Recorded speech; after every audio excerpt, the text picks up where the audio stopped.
What's up, guys, and welcome to Trendy Talk podcast. My name is Amy Lauren. I'm a Scottish girl living in the Balear island of Mallorca.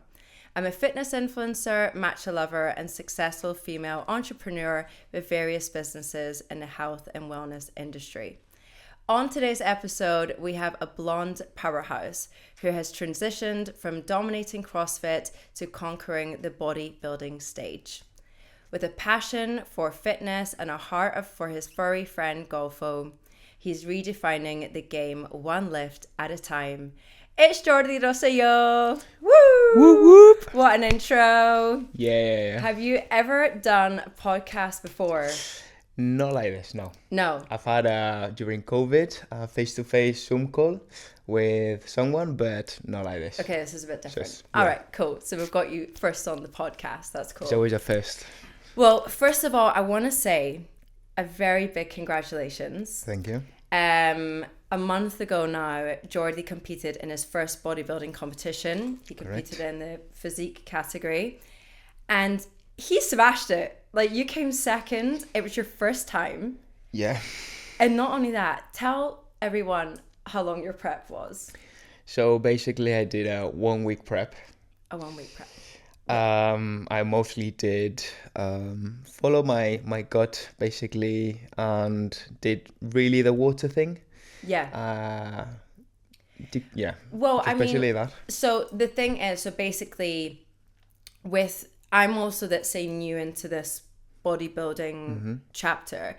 This is something that maybe 10 years ago, I would buy fitness magazines and I would, obviously in my case, like, look at these girls and be like, oh, I love, like, not just the way that they look, but it's their, like, lifestyle, like, that they've kind of got everything, like, they've got their shit together. Yeah, basically. So then when you enter it and you do your first competition, you start learning, you're like, shit, actually, this is a whole fucking different game, because you've got the posing, which we'll talk about, and the tanning and just everything. It's also a very mental thing.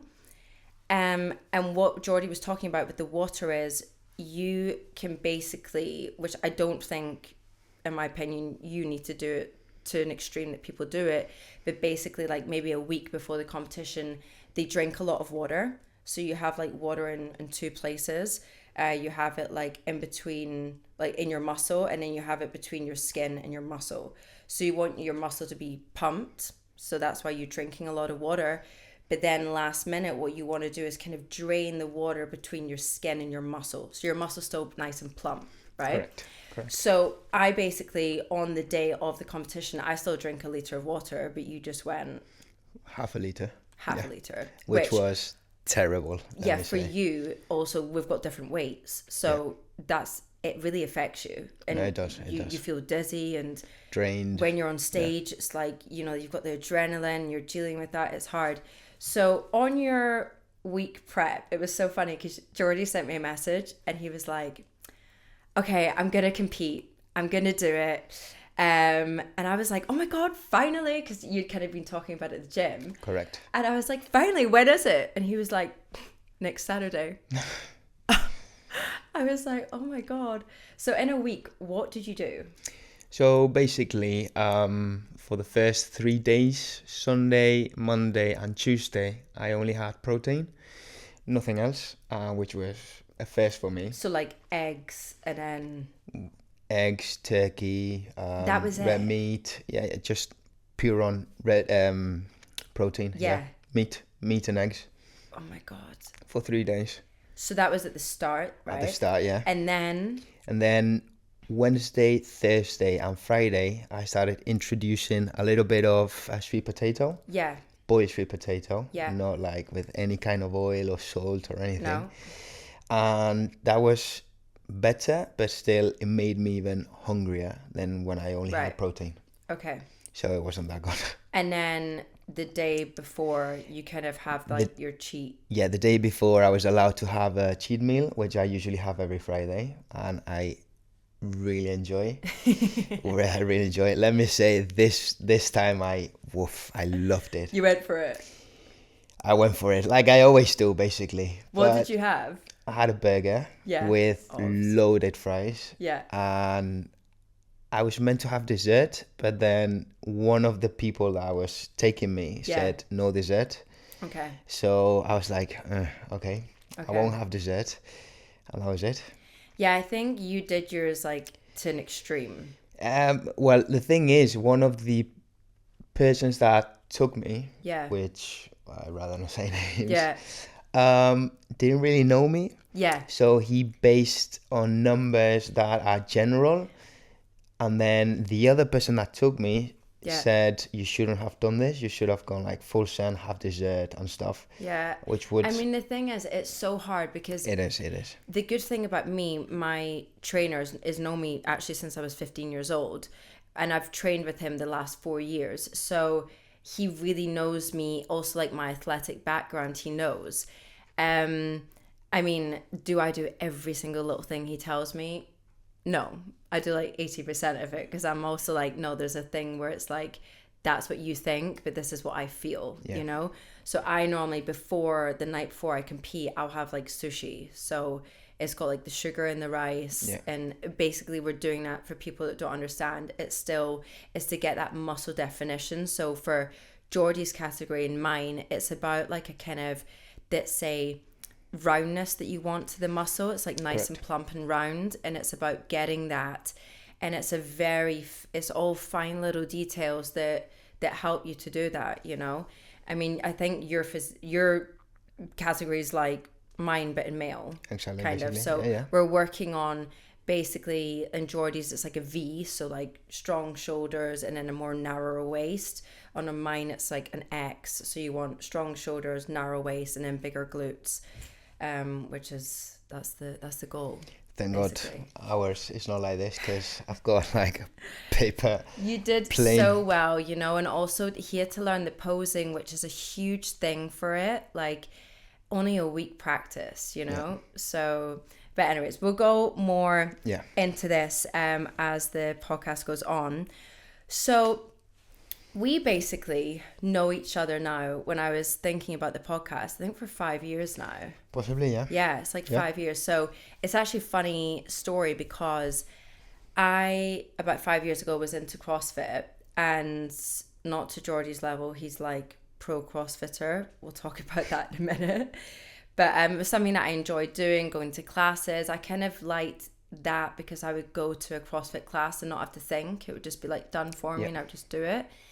And a friend of mine, we were sitting here in Mallorca at a cafe, and she was like, her boyfriend at the time went to where Jordy was working. She was like, you should try Jordy's class. You're going to love it.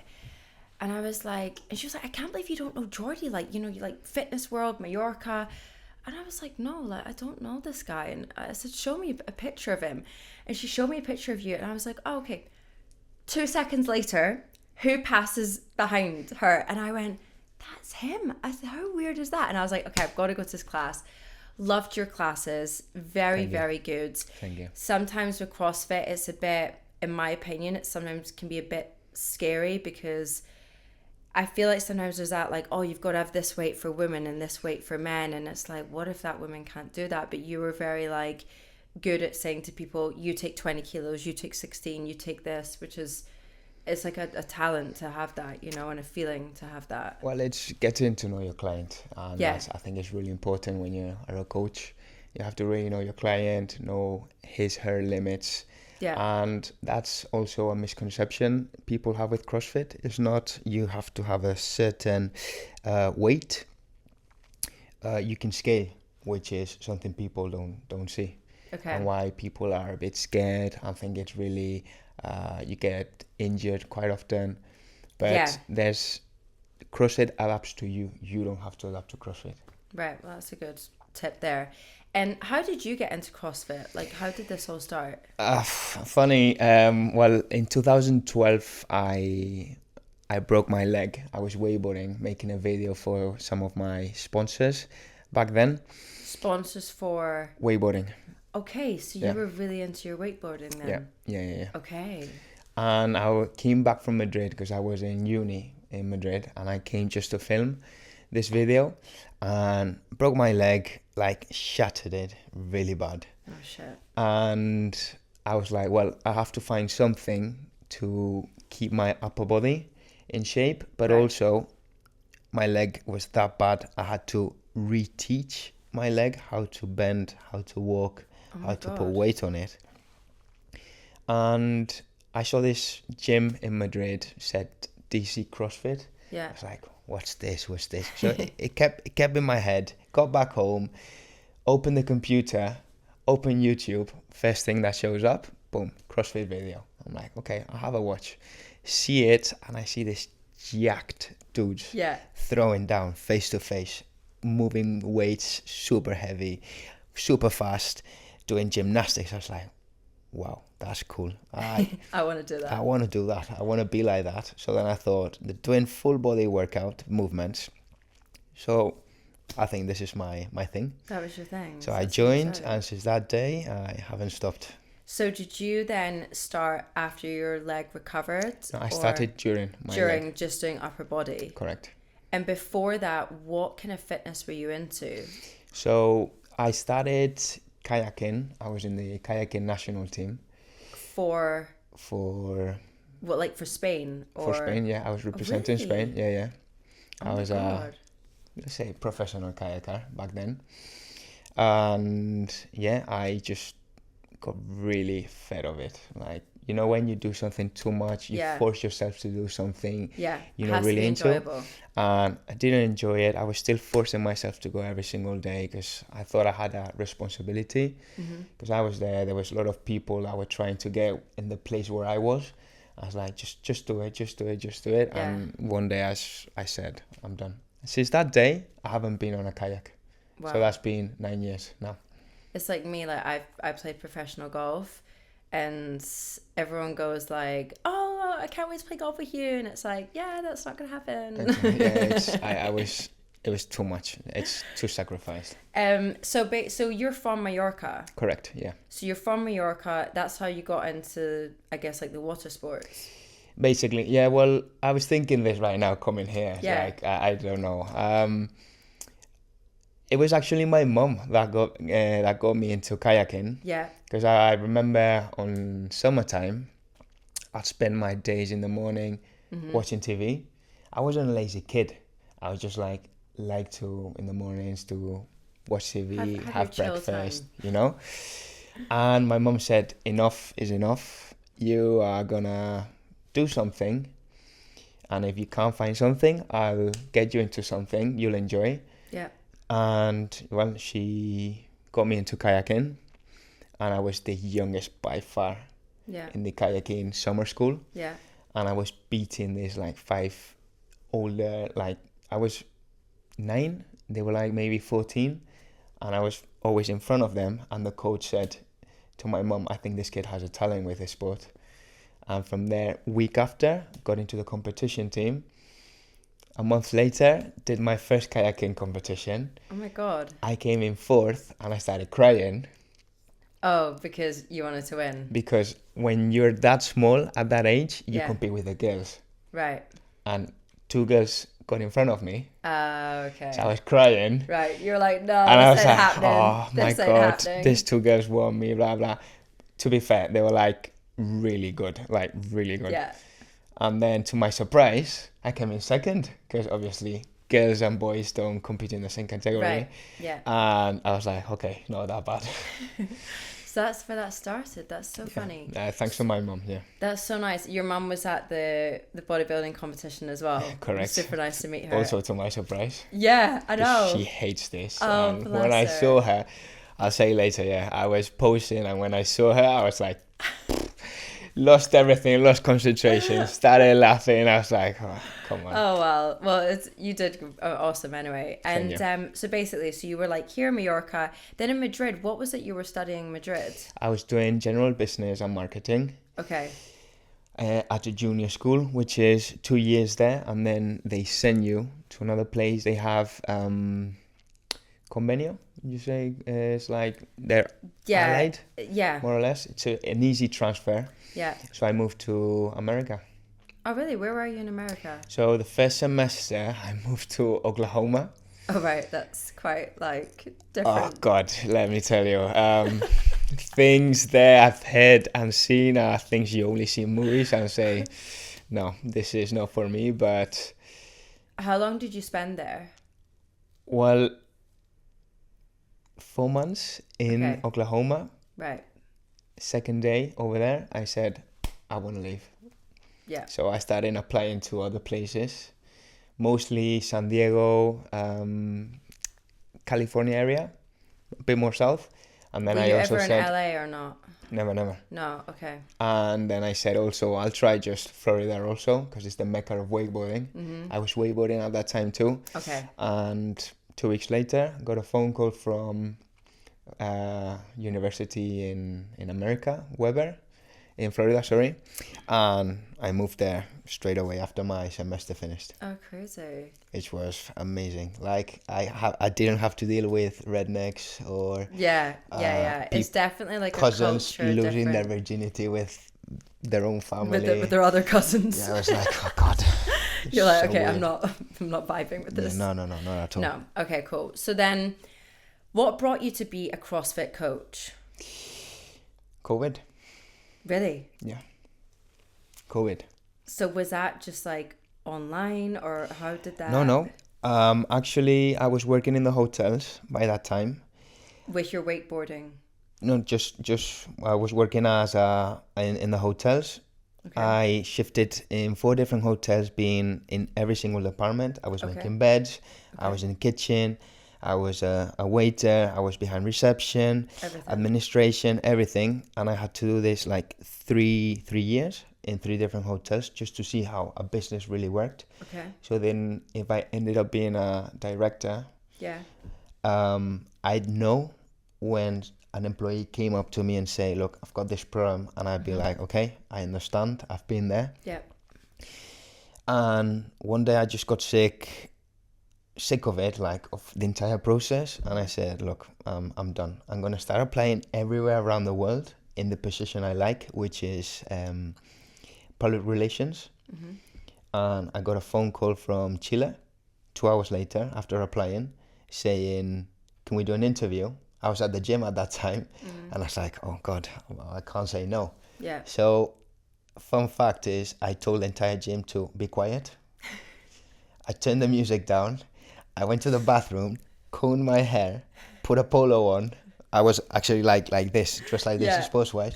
Had my interview at the gym. Everyone was quiet, no music, and I got accepted, and I went to Chile to work. That is so funny. You were like, shut up. No, basically, Everyone, I said, I've got an important interview. I'm really sorry. Can everyone be quiet? At a CrossFit gym, which is freaking loud.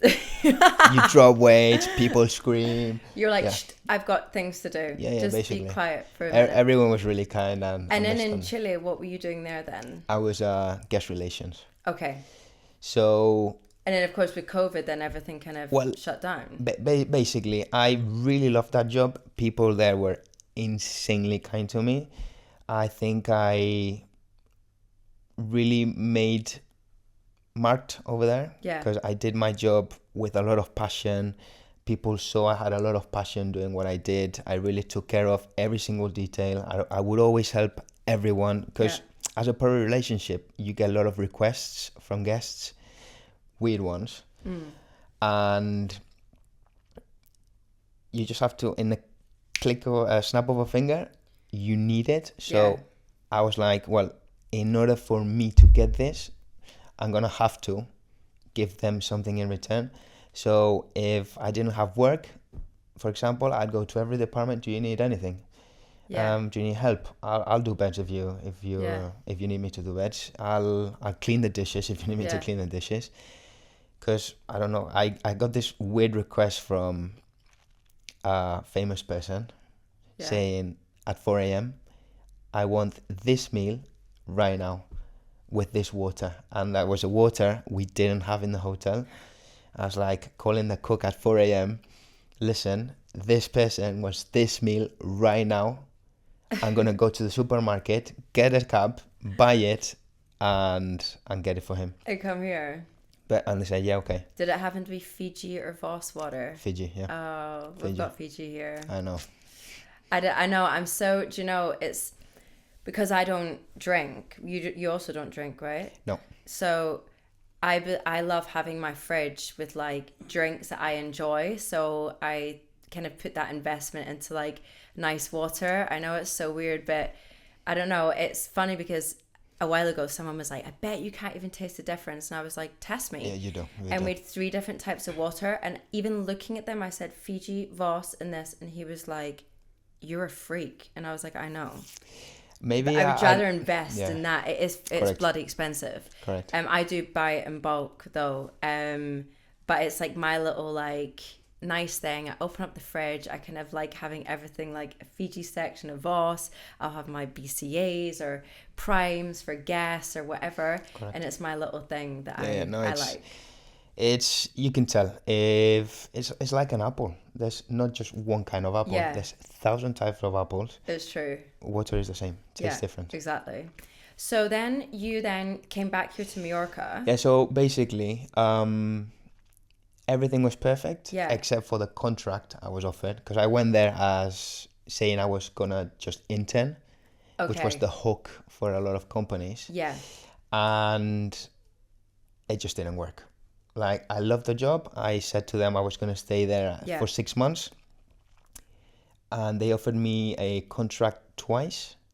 Same money. It was really low. Obviously, over there in Chile was a lot of money. And I did say, I'm really sorry. I know this is a lot of money, but my rent is even higher than what you're going to pay me monthly.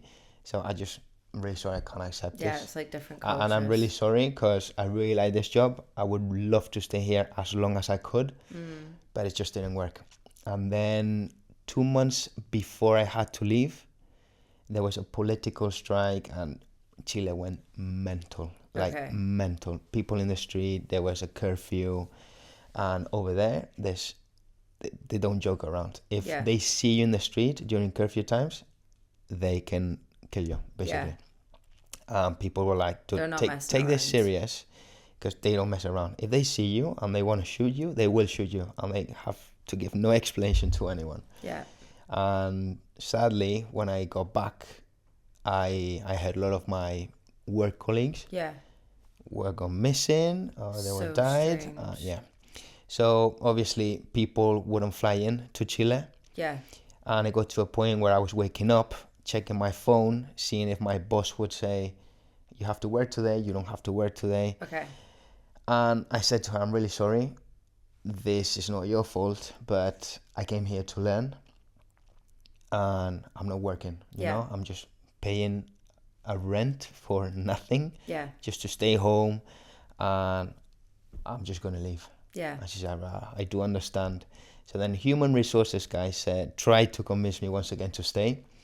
And since he saw there was no way of me staying, he said, okay, with your permission, I'm going to send your CV to the places where I think you're going to fit in. Yeah. Got to Madrid, turned my phone on, 4 phone calls from different companies. First one I picked was Meliá. And in the airport, waiting for my next flight, Madrid-Palma, I closed the deal to go to Mexico to work. Like, it was an insane contract, insane contract. So when I got back home, my parents haven't seen me for seven months, more or less. Yeah, a long time. And like, oh, Jordi, how are you? I was like, yeah, really good, really good. You're like, really hi, good. Bye. Basically, like, I just got a job offer to Mexico. I'm leaving next month. And my parents were like, what? I was like, yeah. I just hooked this up in Madrid. Where are you from here in Mallorca? Do you know Establiments? Yeah. Yeah, from there. So you're in Establiments. Okay, I know Establiments because I used to be into like road biking. Exactly. So it's a really nice place to road bike. Yeah. It's in the countryside, really close to Palma, 5-7 minutes drive to the city centre. So it's nice. It's quite central, like up from Palma. Correct. If you're looking at Palma, it's like up from there. So they were like, look, listen, just chill for a month. It's Christmas. Spend some time with your family. Mom was like, just sit here and stay. Well, the thing is, they were right. Being a guest relationship is like your phone can't go off anytime. No matter what you're doing, you have to be... Yeah. If they call, you have to get the phone. And as I said before, 4 a.m., I had to pick up the phone. I just couldn't say, I'm sleeping at this time. I lost 10 kilos. That's nuts. Due to stress. Being all the time you have to be sharp, you know.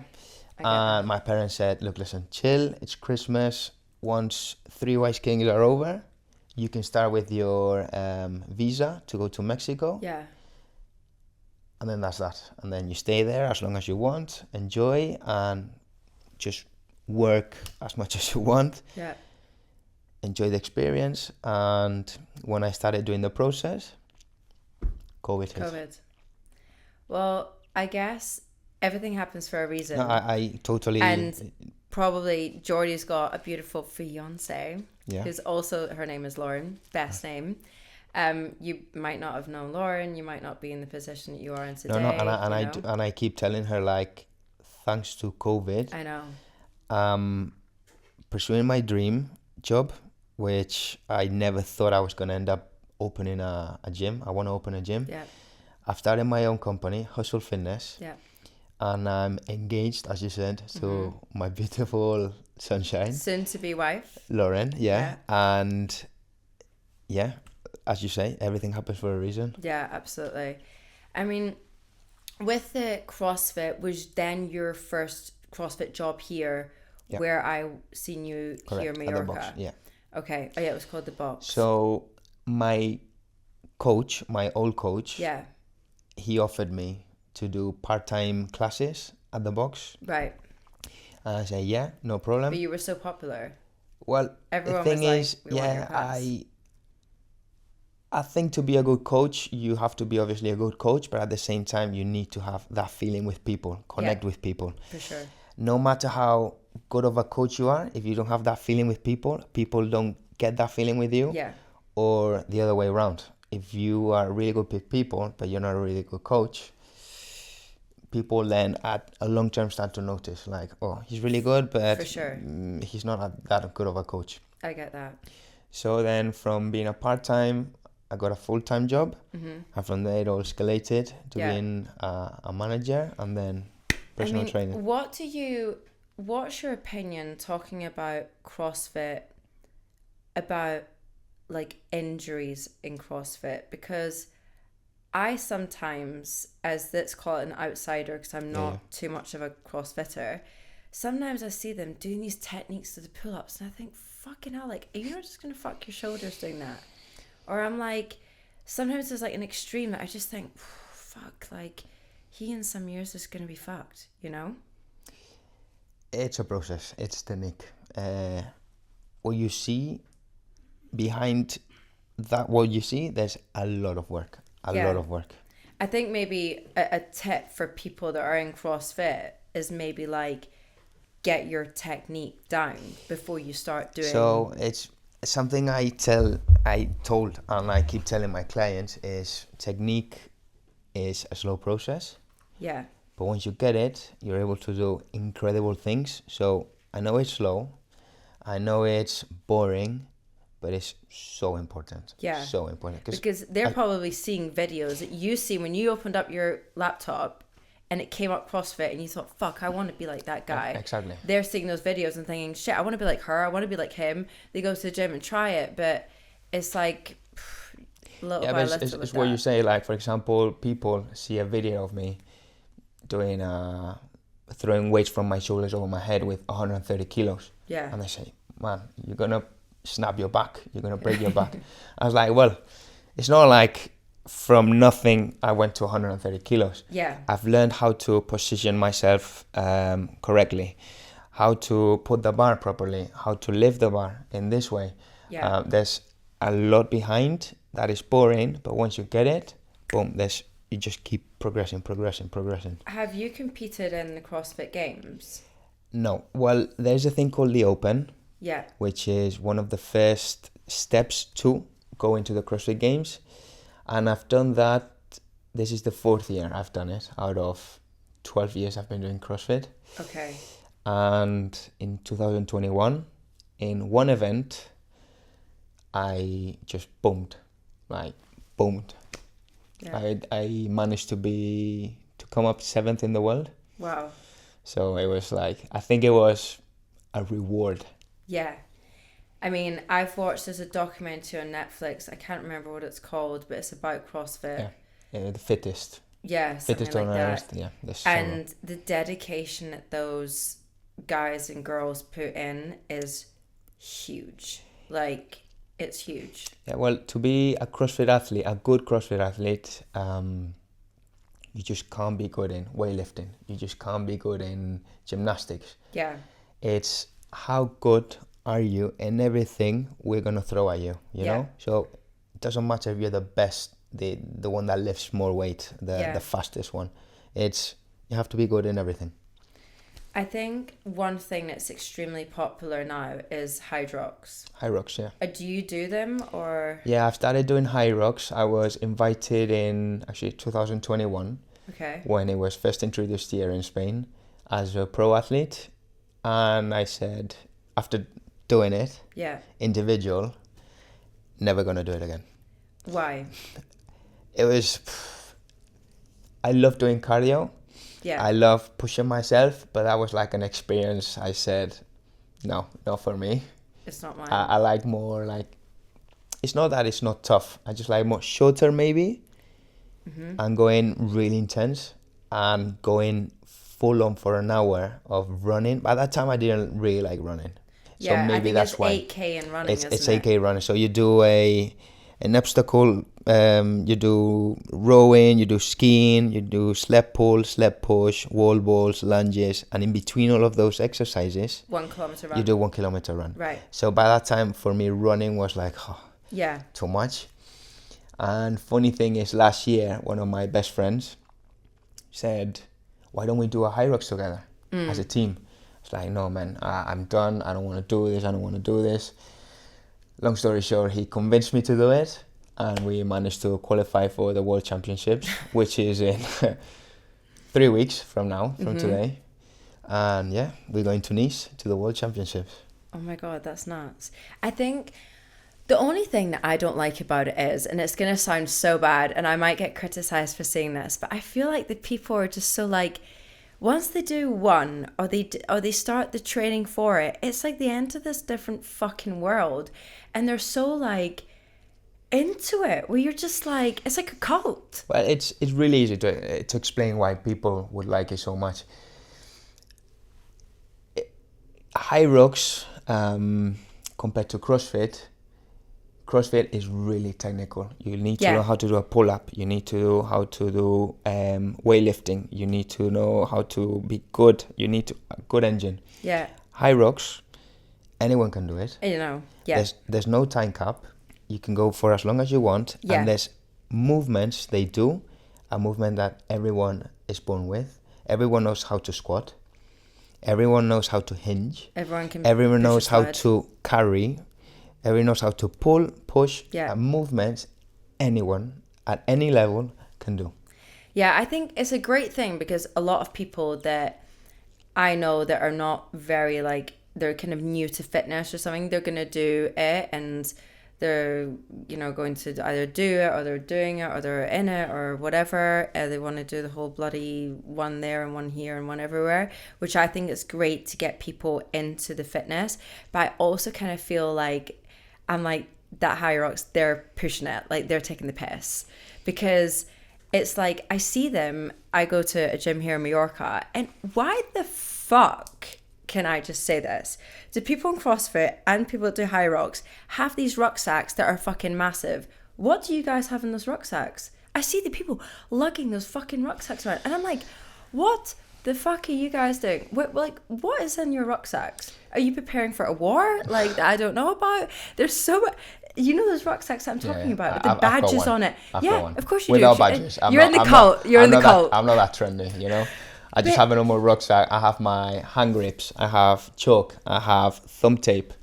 I've got my skipping rope. I've got my CrossFit shoes. Spare t-shirt just in case. Felix, get your CrossFit bag. Our cameraman's so into fitness, not.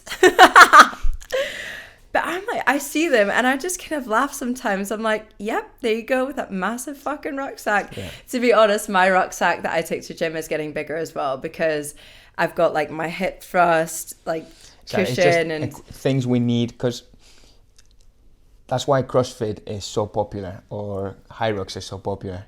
You never know what you're gonna be doing in the class. So we take everything. Yeah. It's like carrying a workout closet. Yeah. In our bags. Yeah, knee sleeves, wristbands. Yeah. Hand grips, skipping, everything. What would you say if you had to pick like 3 things for somebody that's thinking about starting CrossFit or doing their first Hyrox? What's like 3 things that you say they should get in their rucksacks?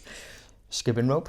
Right. You can never, like, no matter the level you're in. Because it goes with different heights as well, right? Correct. Okay. And a good skipping rope is a game changer. It's key. Yeah, it's key. Then I'd say hand grips.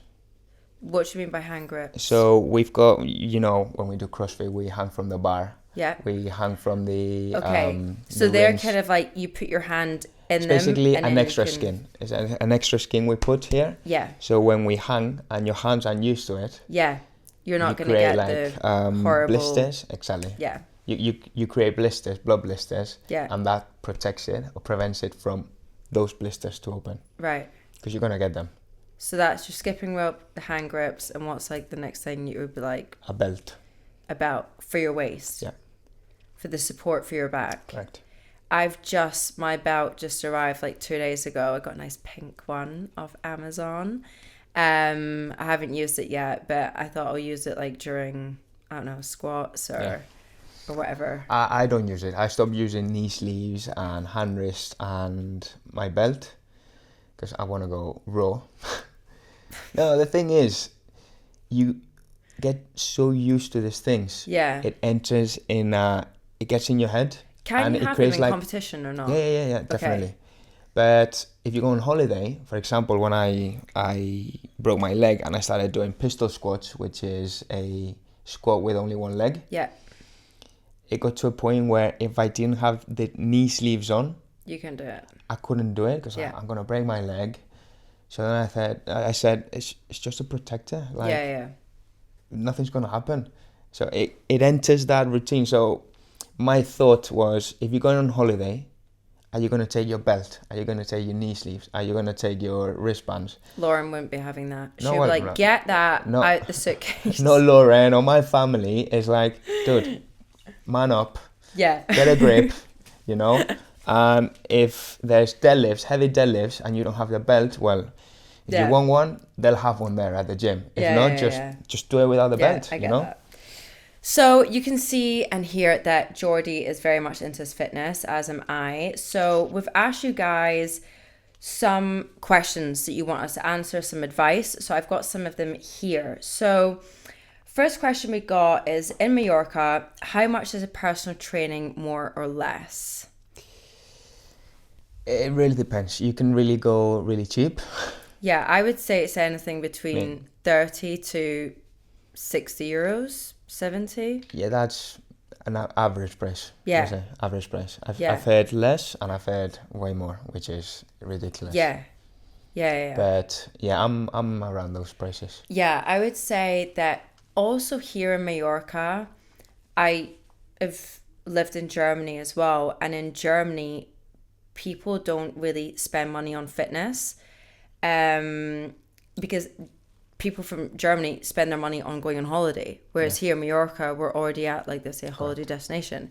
And also here, being fit and looking good is it's more of a pressure because, we're in a bikini, let's say 6-7 months out of the year. So training here is more popular as well. I would say that it's more of a priority as well, I would say. We're going to take a small break from Trendy Talk, guys, to let me introduce you to Coco's Deli, a beautiful little deli in the heart of Puerto Portals, Mallorca. This healthy cafe does amazing coffees, lattes. It's there for your breakfast, brunch, and lunches. There to cater for gluten-free and vegan, and of course, that famous matcha latte. See you soon. We've got, is Mallorca a good place for running or is it too hot? It's a good place for running. You can always find time. Yeah. For running. Winter is not too cold. Summer depends on the time. Summer, I think the best time I go in the morning or late at night. Yeah, I would say late at night, like Paseo Marítimo, late at night. I'm more of a morning person. I know. See, so am I. But I used to be a runner as well, and I used to compete in races and running. And I used to go with some of my Spanish friends, so they would be like more like after work evening, and we would go on like Paseo Marítimo, run like, I don't know, 10K or whatever. And I was like, oh my God, it's so nice at night. You know, but I am more of a morning person. I am with you on that one, but it's a different kind of heat if you are running, like let's say in summertime. Yeah, I just know in the afternoon, and I told my clients, if you're an afternoon person, perfect, but let me tell you, you've done an entire day of work or whatever you've been doing, and it's going to be tougher on you because your body's going to be tired and your mind is going to tell you, don't do it. Yeah. I'd rather have the don't do it in the morning. Yeah. Having my body up and just say like, come on, let's go. I get that. I train every morning now, but I actually used to train in the evenings. Yeah. And of course it is harder to like kind of push yourself in that way, because sometimes you're like, oh my God, I've just had such a day, or I don't know, first thing in the morning, get the fuck up, don't even check your phone. Or even plans. Huh? Or even plans. Yeah. Like, let's go for dinner. Yeah. No, I've got to run. Yeah. Yeah. I'm wanting to start running and work towards a 10K. Any advice?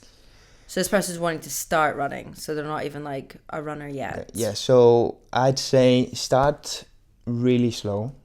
Find a pace where you're comfortable talking. We call that a zone 2. Mm-hmm. That builds up your endurance. Mm-hmm. But also, I recommend maybe doing an easy distance. For example, 3 kilometers. Yeah. 3 kilometers is easy to anyone. Okay. Don't put like pressure on yourself. Exactly. Don't, because the thing is, people start with really long distances. Let's say really long, maybe a 5. Yeah. Okay. If I tell you let's start doing 5Ks every single day, you'll be like, oh. Yeah. Maybe first 3 days, maybe a week. Let's say a week. Yeah. You're like fine. The following week, you'll be like, oh God. Yeah. You have to build up slowly. You know, once you find 3 kilometers is really easy, just go 4 kilometers, 5 kilometers, and when 5 kilometers feel easy, just go higher up. I did that after my Hyrox in October. I realized I had to increase my running because I was a bit slow. Well, you're going to the Worlds. Yeah, so... but compared to my partner, he's a good runner. He's a really good runner. When you do it in partners, can he do the running part? And No. Okay. You have to do the running together, and then during the exercises you can't split. Oh, you've got to run together. You've got to run together. So then I realized I was slowing him down. So then I realized, come on, you had to start running. And my program was 3 for 2.5 weeks, another 2.5 weeks at 5, 2.5 weeks at 8. So you did like 3Ks all the time? Yeah. Okay. So I started building up, because before, if I said I've got an hour, it would never cross my mind to do a 10K. Yeah. Now I've got an hours per hour. I say, okay, I've got time. I'll do it in 45 minutes. Yeah. 41 minutes. Yeah. Got plenty of time. Get to shower. I'll get my client later. Yeah. That's cool. All right, next question, which is definitely for you. So it said, I would love to do those pull-ups they do in CrossFit. How can I go towards this? So they're talking about these kind of... Well, I'd say get a good coach. The cowboy pull-ups. Get a good coach, because just by technique, there's hours of learning. Do you use the momentum to help you up? It's more of, rather than strength, is a momentum thing. Yeah. Because once you get the momentum, it's really more of a hip movement rather than a back movement. Even like if you, get a good coach, or if you don't even have that resource, maybe if you see somebody in your gym and you're like, oh fuck, he's doing what I want to do, or she's doing what I want to do, just ask them, you know? And I think people are in CrossFit, in that community, they are quite friendly, I would say, and quite open to talk about things. How would you rate your overall bodybuilding experiences? I rated 7 out of 10. I wasn't really happy with the experience. I was happy with the result. Yeah. Okay. But overall, honestly, without being like trying to be the modest, yeah, I I feel right now, if I went on stage and my posing was better, I would have won the competition. With my physique right now, eating normal, doing my day-to-day activity and my day-to-day food intake, I would have won. I think that the first one's always like such a big learning curve. You don't know what to expect. You're also asking a lot of people their opinions. You're listening to them all. Everyone has different opinions, experiences, and especially in bodybuilding, people have fucking opinions. Like, I just like block half of it out. I'll take little bits from people that I'm like, yeah, okay, but then sometimes I'm like, whatever, you're making it too complicated or whatever. But it's not overcomplicating it, you know? Yeah. And the thing that is huge is the posing. No, definitely, and it's what you say. A lot of people have a lot to say, and after the competition, a lot of people said, "Why didn't you do your own thing? You're a coach." I'm like, "Yeah, but every coach needs a coach." Yeah, and yeah, that's for really sure. important Absolutely. for everyone to understand. Absolutely. Like even I have a coach, and bodybuilding was completely new for me. Yeah, absolutely. It's a whole different game. Posing, you need a coach for posing. You need a coach for your building your muscles. Yeah. And you need someone to look after to your nutrition. Yeah. It's not that easy. It's really complicated. It's a completely different thing. But I think if I was to rate my experience, I always say on my first one, loved it. That I then went off to do a second one and a third one. Would you consider going on stage again? I've been asked this a lot, and if I did, I would. Yeah, I would. Maybe, yeah. Yay! And then now you know. When? I don't know. Yeah. Now that I know how it goes, I'd go for. Honestly, I would full on. Like I always go full on everything. Yeah. Like I did with this last one. I was just really nervous, you know. Of course, like my posting wasn't really good. To be fair. But you had 1 week, like literally 1 week. You know, I practiced my posing. Like I am now practicing posing for my competition that I'm going to do in like 4 months. Exactly. Like now, like once a week now. So that by the time it gets to 4 months, you've got it fucking down, and it is hard. It looks easy. It's hard, yeah. Plus, you think you've got it dialed in. Yeah. Until you step on stage. Yeah. Because you have everyone looking at you. Yeah, you're nervous. You want to do your best. Nervous. You're like, fuck, am I breathing too hard? Am I this? Tensing. I'm getting tired. Fuck, he's not getting tired. Shit, fuck my life. Am I doing it right? The one thing is taking away the mirror. That's correct. Oh shit, you know? Well, I did practice a lot. Like, I don't consider myself a shy person. Yeah. I would go to the supermarket with Lauren, my fiancée, and she'd be like, oh, "Come on, Jordy, what are you doing? Stop it!" And I'm like, just seeing a mirror, my reflection, just posing, lifting my t-shirt up, and she'd be like, "Oh God." She was like, "Right, that was my soon-to-be husband. He's no longer anymore. Bye-bye." Okay, so what is backstage normally like before you go on stage? See, as I said before, my experience wasn't that good because when I got there, I got there on time, but I wanted to wait for everyone that was coming to see me. Yeah. And when I got there, they said to me, "Don't worry, we'll give you time. We'll notice you when you're going up." Yeah. So got in, super chilled. Everyone was like finishing, putting the spray on, pumping up. I was super relaxed. Yeah. I said to my friend, "Look, listen, I'm gonna go downstairs, put my shorts on." And when I'm downstairs, he was calling me. I was like, "What's up?" He's like, "Dude, hurry up. They're calling you. You're on stage in 5 minutes." I'm like, "What?" Oh shit. I needed to carb up. I needed to pump up. Pump up, yeah. Like, God, I need to put the clothes on. So I was like, okay, rush in, get upstairs. Jordy. I'm like, yeah, it's me. He's like, "Come on, man, you're late." I'm like, shit, I need to pump up. Fucking hell. So I have this memory forever. My friend, I was doing push-ups. With one hand, he was putting the gloss on my back, and with the other hand, he was feeding me donuts. Like, "Come on, man, eat." I was like, I can't anymore. Oh my God, that's so funny. Yeah. I mean, I was in a different situation. Mine was obviously more planned, my competitions.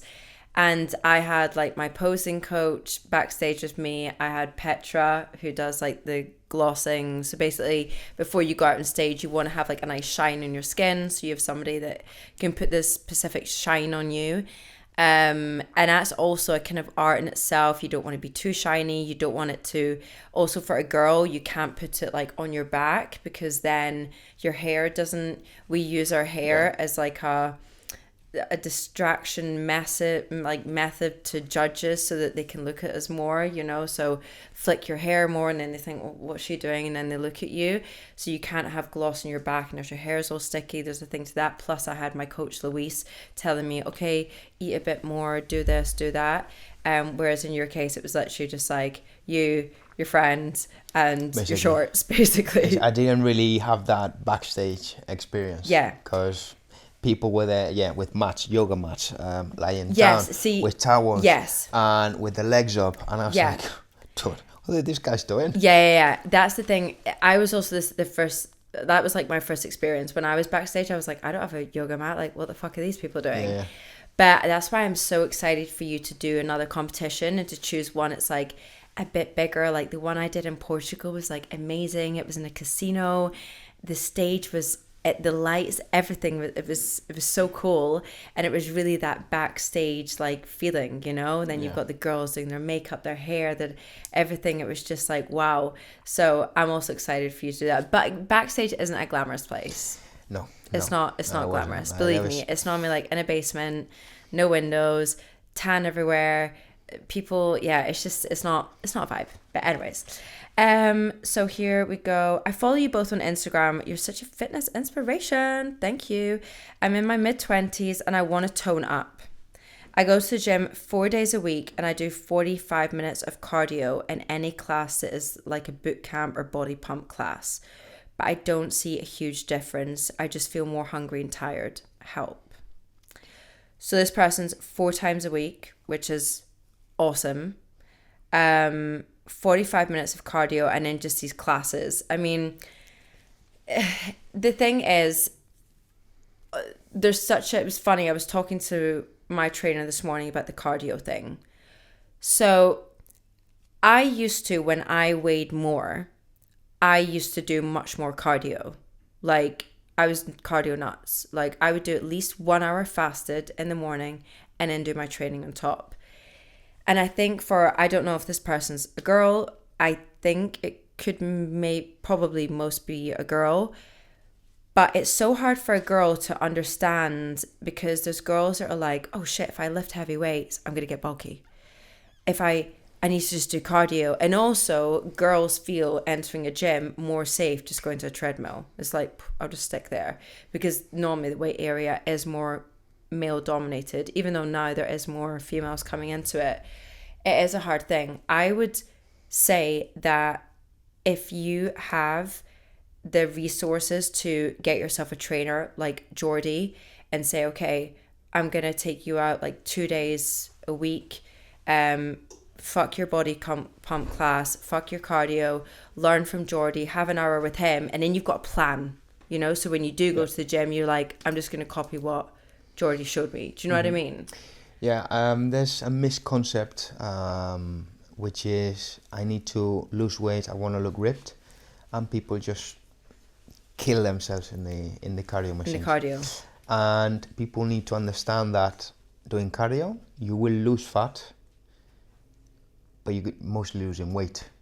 Your muscles, building muscle. Yeah. So in order to build muscle, and that's why sometimes bodybuilders don't do a lot of cardio, is because they only do gym, they only do weights. Yeah. The muscles blow up, and they say cardio is going to kill their gains, so they'll start getting smaller. Yeah. So that's why the combination of both, losing weight and losing fat at the same time whilst you build muscle, is super important. But I think the most important thing is nutrition. Oh yeah, for sure. Nutrition. Like, absolutely. I mean, sometimes, like, it sounds so bad that I'm going to say this, but I'll see like women, like Mega Sport, my gym has a cafeteria. So after you finish your workout, you pass by the cafeteria. And I'll see people eating and drinking more than what they've burned upstairs. And I'm like, I don't know your fitness goals, but normally it's like, I want to lose weight or whatever. But I also, you kind of have to look at like this. If you're going to do cardio, right? And underneath, you don't have that muscle base. Of course, you're not going to see, if you want to have like, I mean, girls maybe don't want to my extreme, which is more that say ripped or six packy or whatever. They want those like, what's it called? Like 11 abs where you have like these two nice lines there.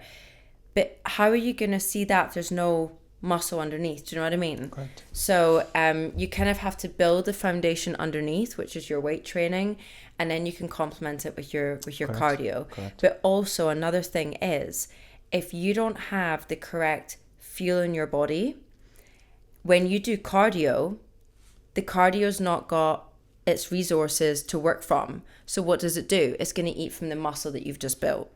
So it's like a kind of circle, you know, you've got to eat well, fuel yourself well with the correct things. You got to do your weight training, which breaks down your muscle, which what you've eaten is going to repair it in the right way. And then you're going to do your cardio for your heart mainly. And then if you do want to lose a bit of fat, then go for it. Yeah, basically, so when you do cardio, people, that's why they get so hooked to boot camps, to classes where it's mostly based on cardio. Yeah. Because now we're lucky to have Whoop bands, we have Apple Watches, Fitbits. When we do an hour of cardio or one of these classes, we'll burn 500 to 600 calories. Exactly. But we see it immediately. Yeah. But we're constantly moving. When we do a weight class, it's less. if you track it, you'll see 150 to 100. Yeah. And you're like, wow, It's this is true. not worth it. But when you finish your cardio class, that's it. Your calories stop. Because you've burned that during that time. When you weight train, your muscles, after you've worked out, 2 hours later, they're still burning calories. Yeah, that's a great point that you've said. And that's why people, when they start doing weight training, start to eat much. Their appetite is bigger. Yeah.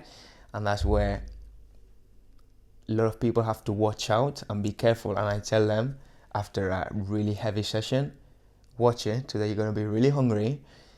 Watch what you eat. Yeah. You're going to be starving. Yeah.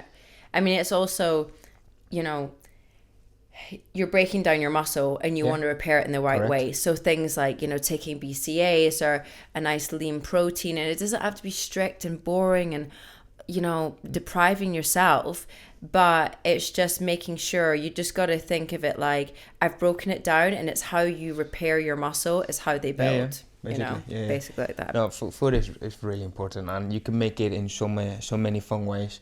For example, this week I've asked my followers if they wanted for me to publish every single meal I have during the day.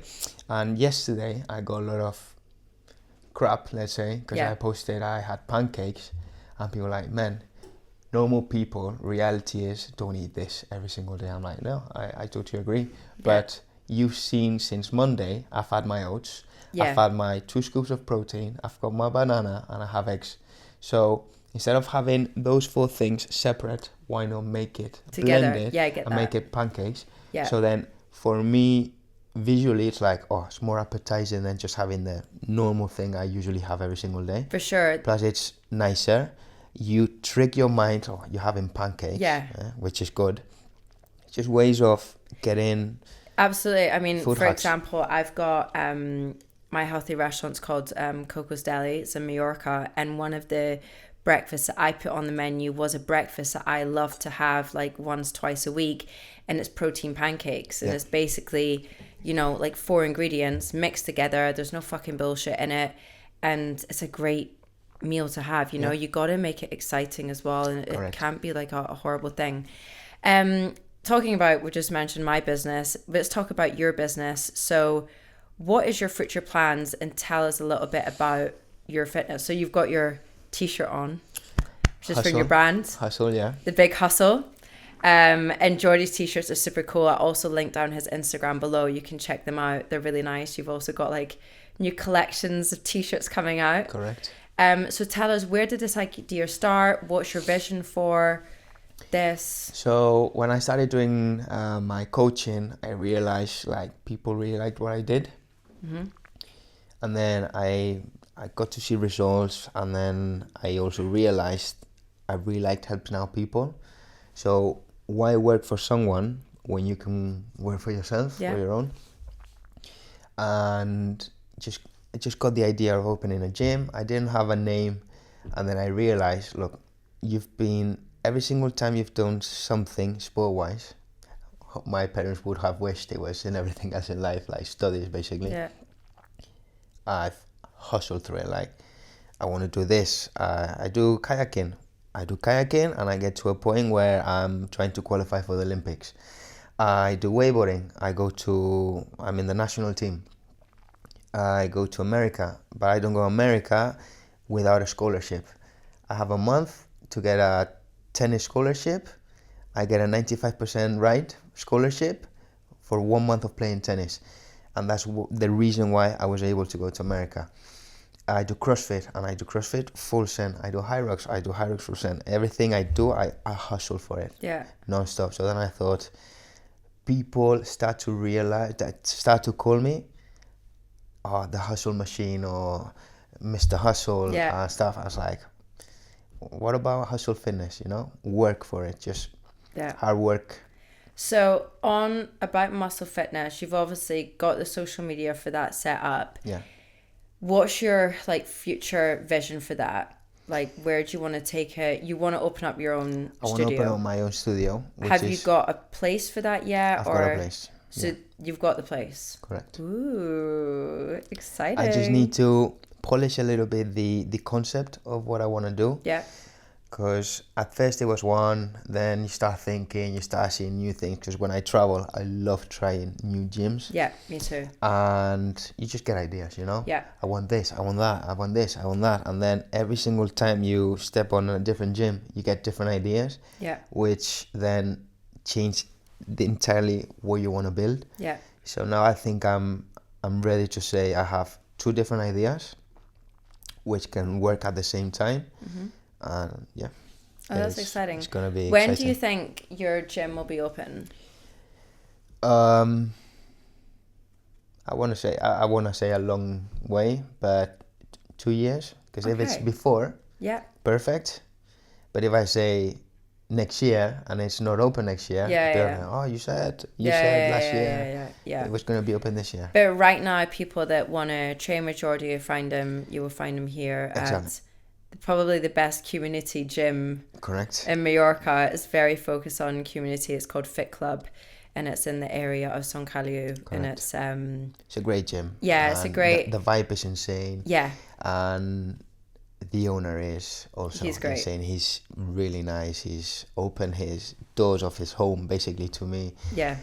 I don't want to say I can do whatever I want, but he makes me feel like, dude, own the place. Yeah. Make people know that this is yours. Treat it like it's yours, and you'll have my full permission. No, David's great, and actually, we've just opened up the ice bath room. So Coco's Deli, my business, and David's have got together, and we've opened up like an amazing ice bath lounge. So you can do ice bath, you can do the recovery boots.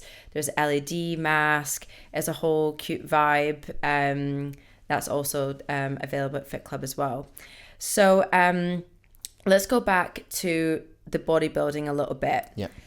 So I've got a funny question. The shorts, was that just like a pair of shorts you had at home and you're like, fuck it, this is working? Well, the thing is, I hate having shorts that get to on top of my knee. I like them a little shorter. I think that is really old school, Yeah. I used to wear them, but I was like 12. Not anymore. I like the mid leg. But even though you've came from wakeboarding, which wakeboarders normally have the longer shorts. Yeah, but they also go with trends, Before, I remember my first pair of wakeboarding shorts, swim shorts, were under my knee. Oh. And then they got up to mid knee, on top of my knee, and now I just wear normal. Now trends. he's just wearing a thong. Basically. No. No. So you were just like, right, because for a girl, for the competing, my bikini was like ordered. I mean, it took like 8 weeks to make. It's the whole fucking deal. It's made to measure. I just went to Arenal, waited for 20 minutes for an Indian to open. Shut up! Yeah, and I saw, well, this light blue goes with my color, with my hair color and my eyes. I just get it. So I got there and I was like, sorry, does this work? And it's like, well, it's a bit short. If you pull it a little bit down, it's like, fine. So when I took it out and my friend saw it, he was like, my coach, he's like, dude, this is not the swimsuit, it's really short, right, it's really baggy. They're not gonna let you. I was like, no, they said it was fine. This is too funny. For your next one, do you think you would like take a bit more care in that? Yes, definitely. Yeah, okay, cool. And then with your tan, what was the experience with the tan? I get so much questions on my social media like, how does that come off? Does it go everywhere? What's it like? Does it smell like it? Is it sticky? Is it this? Well, first of all, shout out to Petra. She's amazing. Really kind. She's amazing. Yeah. Her heart is so full of joy, and she's a really nice person. And it was funny. Like you can see, I'm white. I'm really white. Yeah. I'm really light skinned, and suddenly from one day to the other, I've had 2 sunbathing sessions, which is weird for me. And then I've got a spray on the tan. sunbeds. I look really, really dark. Yeah. And I'm not used to it. And then when I pull my pants down, I see a really white bum. Yeah. Which is really weird. And then after having my first layer on, she's like, well, I'll see you tomorrow. For what? I'm like, well, you need 2 more. I'm like, sorry, haven't you seen how black I am? She's like, no, you need to go dark. I'm like, I know. Shit. I know. So Saturday, after my tanning session, it was hot that day. It was really hot. Petra said, please, don't go under the sun. Don't sweat. Don't sweat and don't let the sun hit you, because you'll go green. You'll go green. Yeah. I was like, okay, no problem. So that day, Lauren and I, my fiance, we had to run some errands. So I was like walking around fun, long shorts, long sweatpants, sweater, my cap and my glasses. Yeah. I was like, dying. Stop. I'm starting to sweat. I'm like, don't move. And when I was fine, I started moving again. But the looks in people's faces, like, I can just imagine Lauren being like, yeah. She's like, just unsip the hoodie, and just went, like, I could have gone without inside the stores. I could have taken my hoodie. Yeah. But my skin color was so dark. And my hair is so blonde. People would have said like, this kitty, this foreigner is thinking, what the fuck just is took going it to the extreme, you know. I know. Well, I'm trying to think with my tan. Petra also did my tan. She did say something in Portugal or in my God. You went green and they had to take it, and Luis too, right? I went green. I was like green like this plant, not really green. So basically what happened was, in Portugal, they had spray tans there, and I was like, fuck it, I talked to her and I thought, should I try this spray tan, like the official spray tan of the competition? She was like, yeah, have a little spray tan, I'll touch you up. I was like, perfect, cool. So she'd already put something on me. I know, fuck, this is what happened. I'd bought the stuff that you use, I think it's like Top Tan or something, I can't remember. And we were putting it on, and we didn't really say much to each other, but I was thinking, looks a bit different than last time we put this stuff on. But we didn't say anything, right? So then the next day I said to her, it just doesn't look the same. She was like, no, it doesn't. She went, get one of the official spray tans and I'll touch you up and it'll be fine. And I was like, cool, fine. So I'm getting the spray tan done, and as I'm drying, which honestly, it's the most unfucking glamorous spray tan you could ever imagine in your life. The girls get naked. It's naked. And there can be guys spray tanning you. It's the weirdest thing, right? You've literally just got to just die for a moment and just not memorize it. So, and then obviously during that time, I'm seeing the fucking girls naked that I'm going to compete with. So I'm like, looking at her glutes, looking at this, looking at everything else. And it's like the weirdest thing. So as I'm drying, I'm like, and I thought, it just doesn't look right. But I thought, just trust it. It'll be fine. So Petra comes in to see me and she's like, let me see. And she went, okay, we're going to have to watch this a little bit because it was just tinged green. I get on my baggy clothes, obviously black, like Jordy said, he was in black, you were black, baggy fucking stuff. I get back to the hotel and I'm like, is it me? And I had Amanda there, you know, Amanda, my photographer, had my makeup artist there. And I just unzipped here and I said, girls, am I getting green? And they both were like, fuck, you're like matcha color. Like you're like it was no joke. I'll show you, you'd die. It's perfect. So I was like, fuck. So I send Petra a picture and I go, am I green? And she was like, I'm coming right now.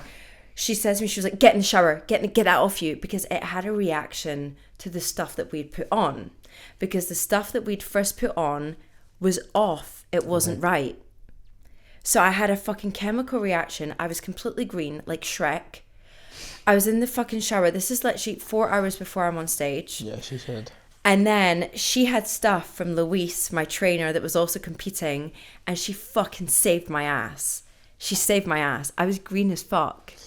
So yeah, don't mess around with the tan. It's not a fucking... No. Yeah, exactly. So what is your goals for this year, like your fitness goals this year? Well, I've done my a bodybuilding competition, which was a do in my list. Do you think... I think your next bodybuilding competition is going to be this year. We'll see.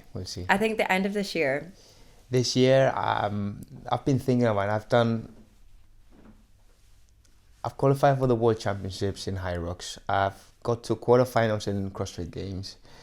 I've done a bodybuilding show.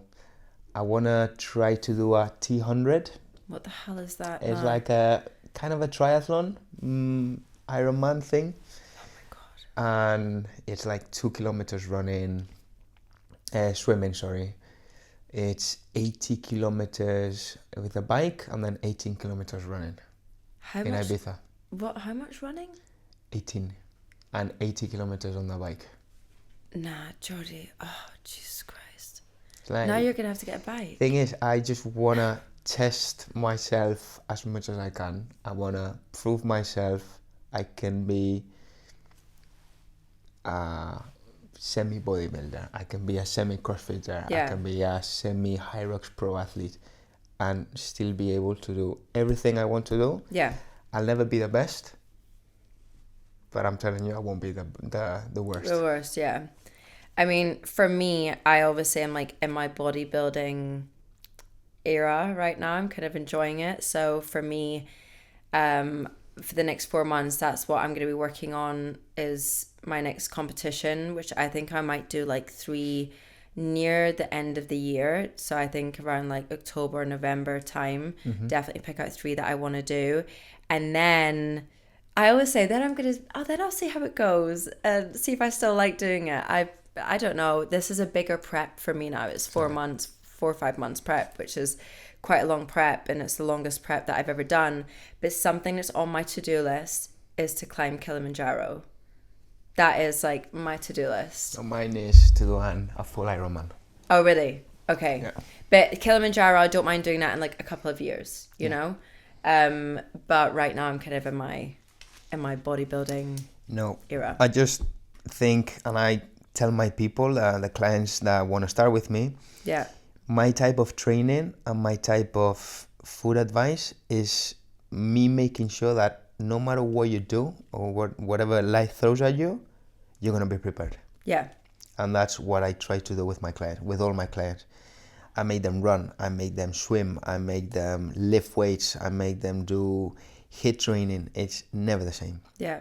Never the same. So whenever they are asked to do something, they'll be able to say, yeah, okay. Yeah, I can do that. Perfect, yeah. You want to go for a 10K run? Yeah, okay. Yeah. You want to lift weights? Yeah, okay. Yeah. Perfect, yeah. Anything Like they an do. all-rounder. Exactly. Okay, so I want to thank our guest, Jordy. And if you're wanting to follow his journey, then I will make sure to put his Instagram down below, and also Hustle Fitness Mallorca. You also know a good PT if you're wanting to come here to Mallorca and get your sweat on. You can also do online with you as well now. You can join the hustle online or presential. So there you go. No excuses. We hope, both of us hope this was inspirational for you guys or motivational. And if you guys have any questions about what we talked about today, or if you want to tell us about your fitness struggles, then you can also contact us at trendytalkpodcast@gmail.com. And that's it, guys. Stay trendy and see you at the next one. Bye. Thanks for having me. Bye. Bye.